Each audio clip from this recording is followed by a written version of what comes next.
बहुत दिनों से गाइज आप लोग इस टॉपिक पे वीडियो मुझसे मांग रहे थे और एक्सट्रीमली सॉरी कि मैं नहीं बना पाई। बट आज ये आप लोगों के लिए बहुत ज़्यादा एक रामबाण उपाय होने वाला है कि आरसी को कैसे सॉल्व किया जाए। जैसा कि आप लोग थंबनेल पर देख चुके होंगे गाइज, इसी आरसी की बदौलत मेरे 0 to 29 मार्क्स तक मैं पहुंची हूँ। कैसे करना था वो धीरे धीरे मुझे टाइम लगा सीखने में, बट आप लोगों के पास अब एग्जाम सामने है और इतना टाइम नहीं है, इसलिए मैं आप लोगों के लिए आज कुछ पॉइंट्स लेके आई हूँ जिस पर आप लोगों को अगर काम कर लेते हो उस तरीके से तो शायद आप लोगों का भी रीडिंग कॉम्प्रिहेंशन का पार्ट बहुत ज़्यादा स्ट्रांग हो जाएगा। और प्री तो छोड़ो, मेंस में रीडिंग कॉम्प्रिहेंशन बहुत बड़े बड़े आते हैं, वो तक आप टैकल कर पाओगे। तो चलिए स्टार्ट करते हैं वीडियो को। अगर आपको लगता है कि ये वीडियो किसी और के लिए भी हेल्पफुल हो सकता है जो कि प्रिपरेशन कर रहा हो तो प्लीज वहां पे भी शेयर कर दीजिएगा। स्टार्ट करते हैं गाइज। रीडिंग कॉम्प्रिहेंशन का पार्ट एक ऐसा पार्ट होता है ना कि उसको थोड़ा सा हमें पहले समझना है कि हमें क्या क्या पॉइंट्स पे हमें ध्यान देना है। गाइज, एसएससी में जो रीडिंग कॉम्प्रिहेंशन आता है वो नॉर्मल होता है, स्टोरी बेस्ड होता है, लेकिन अपने जो बैंक के एग्जाम में आता है वो बिल्कुल कैट लेवल का रीडिंग कॉम्प्रिहेंशन वाला पार्ट, यानी इंग्लिश का पार्ट पूरा का पूरा ही कैट लेवल का एग्जाम का टाइप का होता है। तो कहीं ना कहीं टफ तो है, लेकिन उसको टैकल कैसे करोगे कि आपका प्रीलिम्स भी आपका निकल जाए और उसी की बदौलत मेंस भी निकल जाए, क्योंकि मेंस में ज्यादा से ज्यादा रीडिंग कॉम्प्रिहेंशन ही आएगा।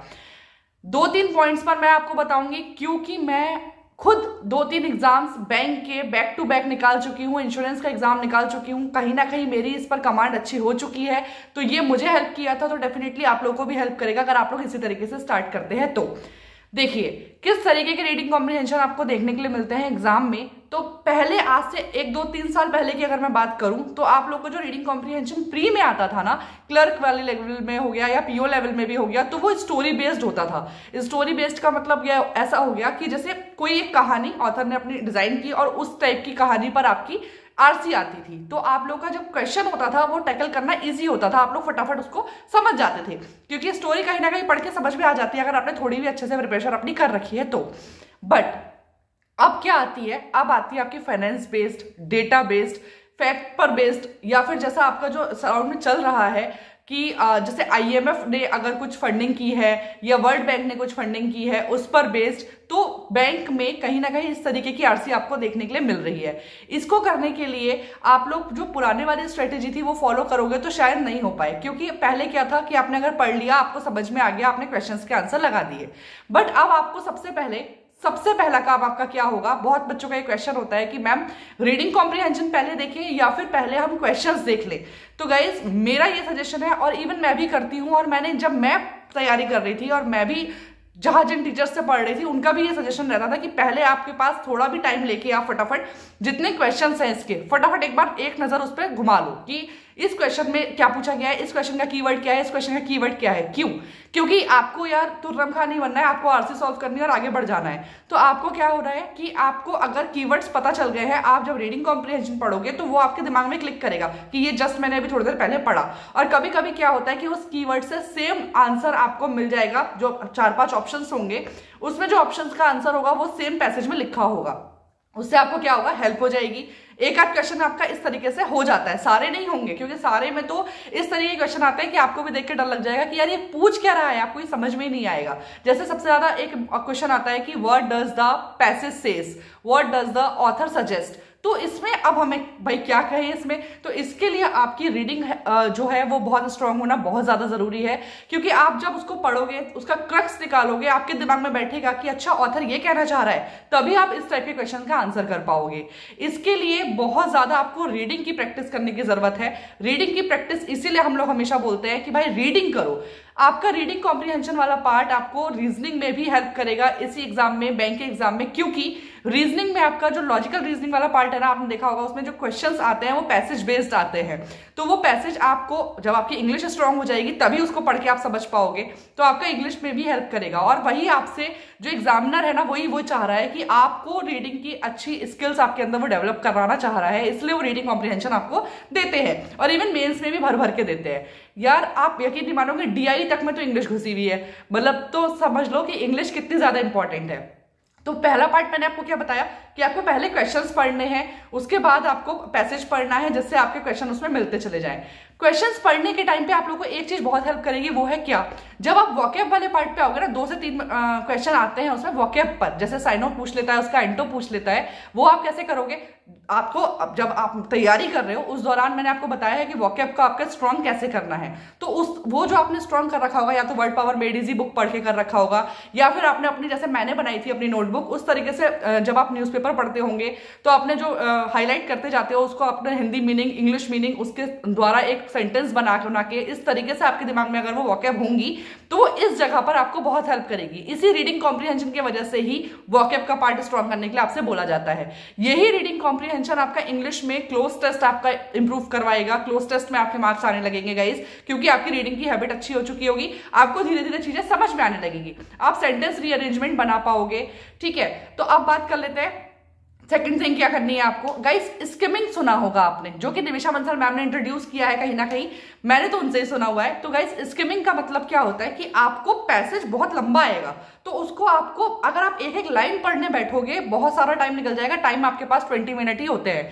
आपको स्किमिंग करनी है, मतलब एक गो थ्रू ऐसे ऐसे ऐसे करके पूरी लाइन पढ़ लेनी है, मतलब फटाफट फटाफट पैसेज पढ़ लेना और कहीं ना कहीं समझ भी लेना है। और ये कैसे हैबिट बिल्ड होगी, ये होगी आपकी प्रैक्टिस से।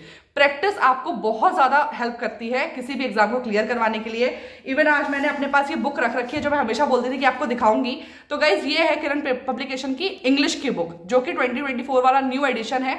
इसमें आपको बहुत सारे प्रैक्टिस सेट्स मिल जाएंगे, इतने नंबर ऑफ क्वेश्चंस मिल जाएंगे कि इसके अलावा आपको कहीं जाने की जरूरत नहीं है। इसका लिंक मैं आपको डिस्क्रिप्शन बॉक्स में दे दूंगी, जिससे आपको हेल्प हो जाए। ये मस्ट बाय है, क्योंकि गाइज आप लोगों के पास प्रैक्टिस किसी भी सब्जेक्ट की, वही आपका एग्जाम क्लियर करवाती है।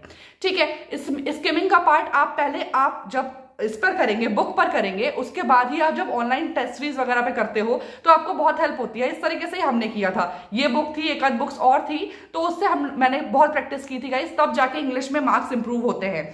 ठीक है, स्किमिंग का पार्ट पहले अगर आप चाहो कि डायरेक्ट डेस्कटॉप पर बैठे हो और आप एग्जाम ऑनलाइन टेस्ट सीरीज लगा रहे हो और उसमें आप कर लो, तो वो थोड़ा ज्यादा टफ हो जाता है, क्योंकि जब तक आपकी पेन पेपर से हैबिट नहीं होगी ना, चीजों को आप समझ नहीं पाओगे, चीजों को आप टैकल नहीं कर पाओगे। जब तक आप मॉक टेस्ट हो जाए चाहे रियल एग्जाम हो जाए, करने में आपको बहुत ज्यादा प्रॉब्लम क्रिएट होती है। तो ये आपको आना चाहिए। स्किमिंग का पार्ट आपको हेल्प करता है, कीवर्ड्स के पार्ट आपको हेल्प करते हैं, वोकैब आपको हेल्प करती है।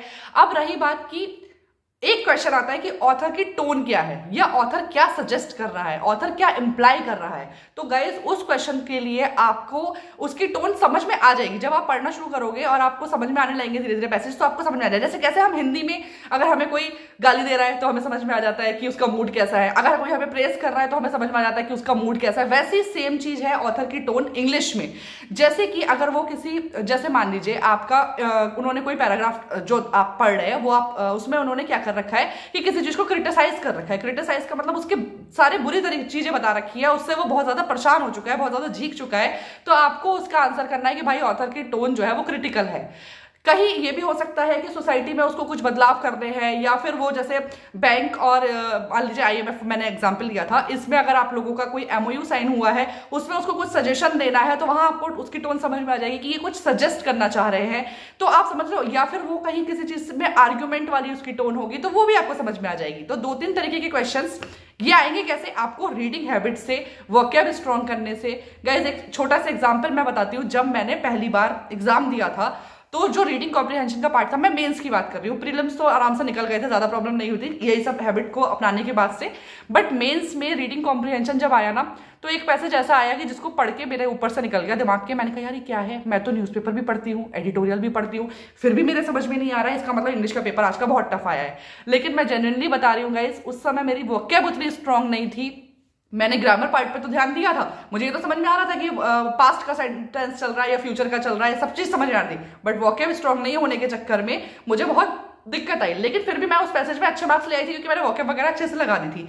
वही मैं आपसे कहना चाह रही हूँ कि आपको समझ में जब भी आएगा जब आपकी रीडिंग की हैबिट अच्छी होगी। चाहे आप वो द हिंदू पढ़ के कर सकते हो। वैसे मेरा सजेशन देखो, जेन्युइन सजेशन अगर मांगते हो तो यही दूंगी कि द हिंदू ही पढ़ो, क्योंकि मैंने भी द हिंदू पढ़ा था। अब कैसे, जैसे बहुत सारे बच्चे होंगे जिनका नहीं आ पा रहा होगा, उनके शहर में नहीं आ पा रहा होगा, तो ऐसा नहीं है कि फिर उसी पे स्टिक होना है कि साक्षी मैम ने बोला है कि द हिंदू पढ़ना है तो द हिंदू ही पढ़ना है। नहीं, ऐसा नहीं है।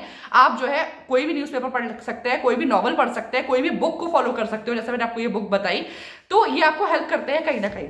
अब रही बात कि मैं आपको रीडिंग कॉम्प्रिहेंशन को सॉल्व करने के मैंने 2-3 तरीके आपको बताए, कीवर्ड्स हो गया, स्किमिंग हो गया, वोकैब हो गया, यही आपको हेल्प करेंगे। और गाइस अगर फिर भी अगर आपको नहीं हो पा रहा है सॉल्व ना, तो आप एक नियम बांध लो कि एक दिन में आपको कम से कम 5 to 6 आरसी सॉल्व करनी है, चाहे प्रीलिम्स लेवल कर लो, अगर आपका प्री तैयार हो चुका है तो मेंस लेवल कर लो। धन्यवाद गाइज, यही था मेरे लिए रीडिंग कॉम्प्रिहेंशन का। अगर आपको हेल्प हुई हो तो एक लाइक बटन प्रेस कर दीजिएगा। Thank you for following me guys. मिलते हैं नेक्स्ट वीडियो में।